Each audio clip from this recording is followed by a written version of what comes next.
Voilà. De quoi parlez-vous? En général, mes livres parlent pas de mon quotidien en tant que tel. En général, mes livres parlent de ce lien assez curieux qu'il y a en Haïti, et je pense que dans le sud de l'Afrique, entre le réel et l'imaginaire. Le réel et l'imaginaire. Le réel et l'imaginaire.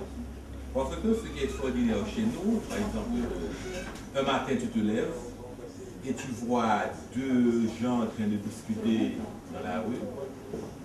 Et de quoi ils discutent? Ils discutent de rêves qu'ils ont fait. Et ils discutent du chiffre qui est lié à ce rêve.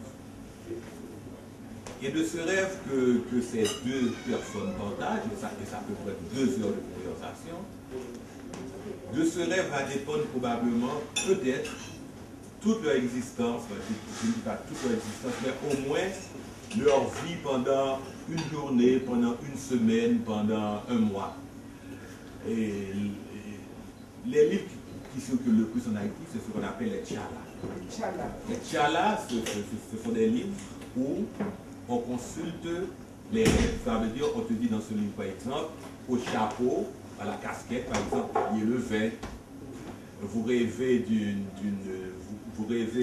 voiture noire, ça donne tel numéro. Vous rêvez de 9 de poule, ça donne tel numéro. Vous rêvez de serpent, ça donne tel numéro. Vous rêvez, vous êtes poursuivi par un chien, ça donne tel numéro. Et l'exercice quotidien des Haïtiens, c'est de discuter des rêves. Pour vous dire quelle importance qu'a l'imaginaire, quelle importance qu'a l'invisible dans la vie au quotidien. Et moi, le thème principal que je développe dans mes livres, c'est justement le rapport entre ces deux univers, la réalité et l'imaginaire. Et moi, ce qui m'inquiète, c'est justement le fait que j'ai l'impression que souvent les gens sont tellement plongés dans cet imaginaire qu'à un certain moment, ils ne peuvent plus rejoindre la réalité. C'est le thème principal de la plupart de mes romans. Mon roman qui vient de sortir, qui s'intitule Le sang et la mer, est un roman un peu différent car pour la première fois, je traite de l'exode rural. C'est l'histoire d'un jeune homme et d'une jeune fille, frères et sœurs, qui sont obligés de quitter leur petit village au sud d'Haïti. Parce que premièrement, la famille est ruinée, le père a tout perdu à cause de sénateur voyou, la mère est morte de sénateur voyou. Sénateur voyou, c'est quoi? Sénateur voyou, ça veut dire. Sénateur qui est voyou. Sénateur qui est voyou. Le sénateur a le droit d'être voyou. Le sénateur a le droit d'être jaloux, absolument. C'est un petit lobby, non? Quel voyou, ce n'est pas réservé seulement à la place. C'est réservé à tout le monde.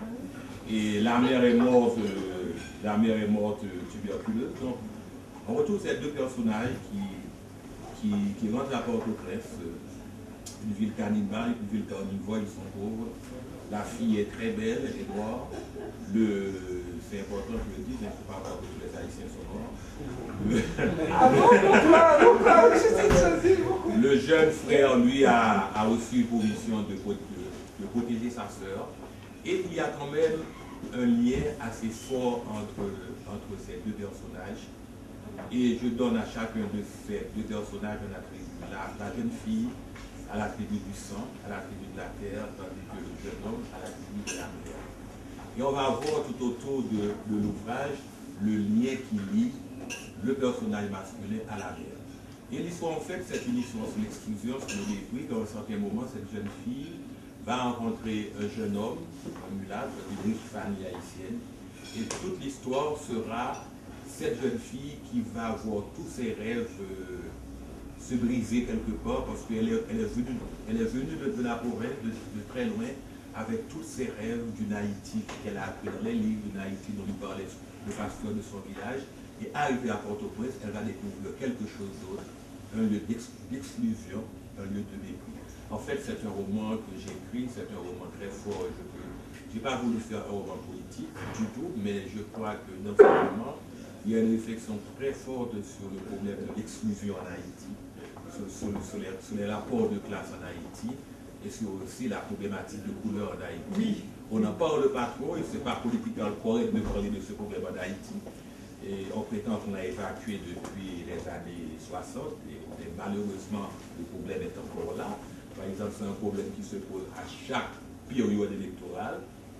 Et ce roman, parle d'une réalité très forte. Juste garder. Vous le prenez sous un angle très intéressant.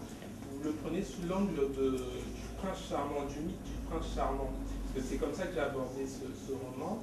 Cette jeune fille qui s'appelle Hérodiane rêve du prince charmant suite à une déclaration violente qui a été faite dans son adolescence par une religieuse noire qui, en gros, lui dit, à un moment difficile où elle le prie, lui dit que, mais de toute façon, noir comme tu es, Comment Jésus peut t'aimer. Et donc, c'est lui est balancé comme ça. Alors, c'est une femme électrique qui lui balance ça. Une autre sœur, une autre religieuse va venir vers elle pour lui dire que non, va aller la rencontrer chez ses parents pour lui dire que non, tu as un prince charmant quelque part qui t'attend. Elle va se construire un mythe par rapport à ça. Et ce qui est surprenant dans ce roman, c'est cette construction. Donc elle rêve d'un prince blanc aux yeux bleus ou en tout cas qui ressemble à ça.